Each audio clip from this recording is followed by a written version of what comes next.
الحمدللہ رب العالمین والصلاة والسلام علی سید المرسلین اما بعد فاعوذ باللہ من الشیطان الرجیم بسم اللہ الرحمن الرحیم۔ پیارے آقا صلی اللہ علیہ وآلہ وسلم کا فرمان رحمت نشان ہے کہ جو شخص جمعہ کے دن مجھ پر درود پاک پڑھے گا تو قیامت کے دن اس کی شفاعت میرے ذمہ کرم پر ہوگی۔ آپ کا فرمان ہے من صلی علی یوم الجمعتی کانت شفاعت لہ عندی یوم القیامہ۔ پیارے آقا علیہ الصلوۃ والسلام کے اس فرمان کے مطابق جو کوئی آپ صلی اللہ علیہ وآلہ وسلم پر درود پاک پڑھے گا، پیارے آقا صلی اللہ علیہ وآلہ وسلم پر جو درود پاک پڑھتا ہے اس بندے کی مغفرت کر دی جاتی ہے۔ ماہ رمضان المبارک کا تیسرا عشرہ شروع ہو چکا ہے جو کہ جہنم سے آزادی کا عشرہ ہے۔ حضرت سیدنا ابو ہریرہ رضی اللہ تعالی عنہ فرماتے ہیں رسول اکرم رحمت عالم رسول محتشم صلی اللہ علیہ وآلہ وسلم نے فرمایا رمضان آ گیا، برکت والا مہینہ ہے، اللہ تعالیٰ نے اس کے روزے تم پر فرض کیے، اس میں آسمان کے دروازے کھول دیے جاتے اور جہنم کے دروازے بند کیے جاتے ہیں، اور اس میں مردود شیاطین قید کر دیے جاتے ہیں۔ اس میں ایک رات ہے جو 1000 مہینوں سے بہتر ہے، جو اس کی بھلائی سے محروم رہا وہ بالکل ہی محروم کر دیا گیا۔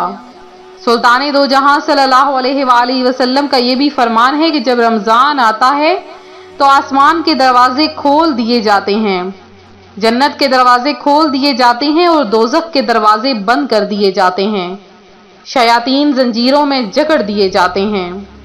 رمضان المبارک کی ہر گھڑی رحمتوں اور برکتوں والی ہے۔ روحانی وظائف کے پیارے پیارے اور معزز ترین ناظرین، رمضان المبارک کی تعظیم کرنی چاہیے، اور رمضان المبارک میں علی الاعلان کھانے کا بہت زیادہ گناہ ہے۔ بخارا میں ایک مجوسی یعنی آتش پرست رہتا تھا۔ ایک مرتبہ رمضان شریف میں وہ اپنے بیٹے کے ساتھ مسلمانوں کے بازار سے گزر رہا تھا کہ اس کے بیٹے نے علی الاعلان کوئی چیز کھانی شروع کر دی۔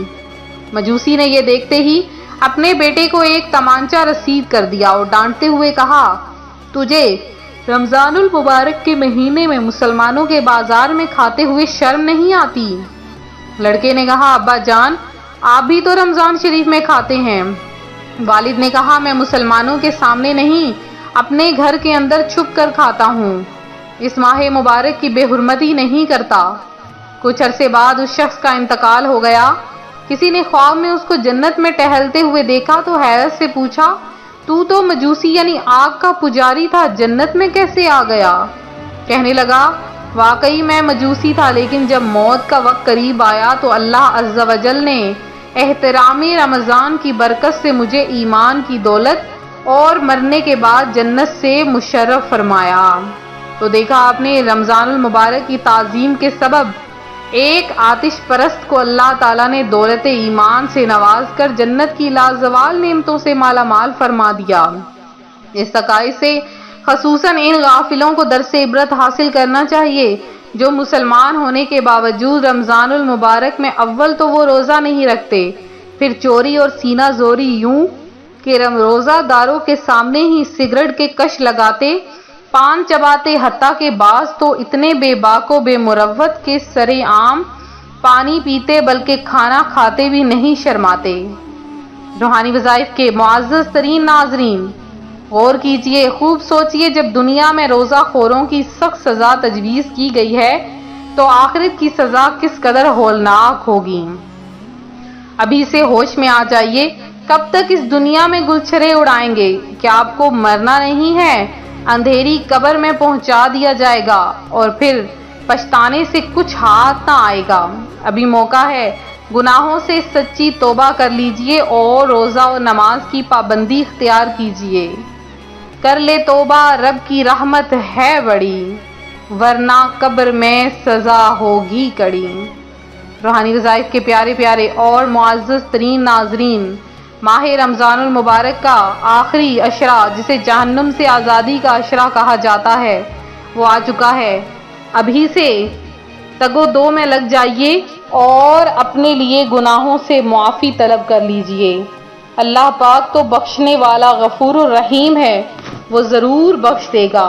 اور پھر جب بخشنے پہ آتا ہے تو اپنے بندے کا ہر گناہ معاف فرما دیتا ہے، اور پھر جب ہر گناہوں کو معاف فرما دیتا ہے تو اپنے بندے کی تمام خواہشات کو بھی پورا کر دیتا ہے۔ آج روحانی وظائف چینل آپ کے لیے خاص طور پر آپ کے لیے ماہ رمضان کی 21 تاریخ کا وظیفہ لے کر حاضر ہوا ہے۔ بہت ہی خاص ترین عمل ہے، بہت چھوٹا سا عمل ہے۔ اس عمل کی برکت سے ماہ رمضان کے آخری عشرے میں ہی اللہ پاک آپ کو دولت سے نواز دے گا، آپ کی بگڑی بن جائے گی، آپ کی خواہشات پوری ہو جائیں گی۔ تو آپ نے یہ وظیفہ کیسے کرنا ہے؟ 21 رمضان المبارک آپ نے ظہر کی نماز کے بعد 2 نوافل کی نیت کر لینی ہے۔ 2 نوافل آپ نے اس طرح سے پڑھنے ہیں، نیت آپ نے کرنی ہے کہ یا باری تعالیٰ مجھے بے شمار رزق عطا فرما، اور پھر آپ نے سورہ فاتحہ کے بعد 3 بار سورہ قدر پڑھنی ہے۔ جب آپ نماز سے فارغ ہو جائیں، 2 نوافل مکمل کر لیں، تو جائے نماز پر بیٹھ کر آپ نے 1 مرتبہ سورہ واقعہ کی تلاوت کرنی ہے۔ سورہ واقعہ تلاوت کرنے کے بعد آپ نے 15 بار درود پاک پڑھنا ہے، اور پھر اللہ کی بارگاہ میں ہاتھ اٹھا لینے ہیں کہ یا باری تعالیٰ میرے تمام گناہ بخش دے، اس ماہ مبارک کے صدقے مجھے جہنم سے آزادی عطا فرما دے۔ اے میرے مولا، ہمارے نازک بدن اس قابل نہیں کہ جہنم میں جا سکیں، اے میرے مولا ہمیں بخش دے اور بے حساب بخش دے۔ اور اپنے لیے، اپنے رشتہ داروں کے لیے دعا کریں، اللہ پاک آپ کی تمام قرض داریاں، بے روزگاریاں، ہر طرح کی آپ کو مقدمہ بازیوں سے بچا لے گا۔ اللہ تعالیٰ تو بخشنے والا ہے، وہ اپنے بندے کو ضرور بخشتا ہے اور عطا فرماتا ہے، تو آپ کو بھی ضرور عطا فرمائے گا۔ تو یہ تھا ہمارا آج کا عمل، ہمارا آج کا وظیفہ جو میں آج آپ کی خدمت میں لے کر حاضر ہوئی۔ تو میرے وہ بہن بھائی جنہوں نے خصوصی دعا میں حصہ لیا ہے، ان کا نام دعا میں شامل کروں گی۔ سب سے پہلے میری جو بہن ہیں عشرت خاتون، جنہوں نے دعا میں حصہ لیا ہے، اور اس کے علاوہ دانش خان ہیں، مسکان خان ہیں، منور علی ہیں، ممتاز ہیں، مسکان خان ہیں، یاسمین خان ہیں، عمیر علی ہیں، عبدالظہیر ہیں، شعیب ہیں، اور اس کے علاوہ سارہ خان ہیں جنہوں نے دعا میں حصہ لیا، اور نوشین پروین ہیں جنہوں نے دعا میں حصہ لیا۔ اس کے علاوہ جنہوں نے بھی دعا میں حصہ لیا ساتھ میں درود پاک سینڈ کیا، اللہ پاک آپ سب کی تمام حاجتوں مرادوں کو پورا کرے۔ آپ کا درود پاک بارگاہ مصطفی صلی اللہ علیہ وآلہ وسلم میں پہنچا دیا گیا ہے۔ ایک بات عرض کروں گی کہ رمضان کی طاق راتیں آ چکی ہیں، ان طاق راتوں میں دعائیں قبول ہوتی ہیں۔ اب خود بھی وظائف کیجئے، ساری رات جاگ کر عبادات کیجئے انشاءاللہ عز و جل۔ اب جیسے کہ 21واں روزہ ہے تو 22ویں شب طاق رات نہیں ہوگی، جب 22واں روزہ ہوگا تو 23ویں جو شب ہے وہ طاق رات ہوگی۔ تو آپ لوگ ہمیں بھی دعاؤں میں یاد رکھیں اور تمام امت مسلمہ کے لیے دعا کیجئے، اللہ پاک ہمیں تمام مسلمانوں کو پریشانیوں سے، بیماریوں سے، ناچاکیوں سے دور فرمائے۔ ملتے ہیں اپنے اگلے وظیفے کے ساتھ، فی امان اللہ۔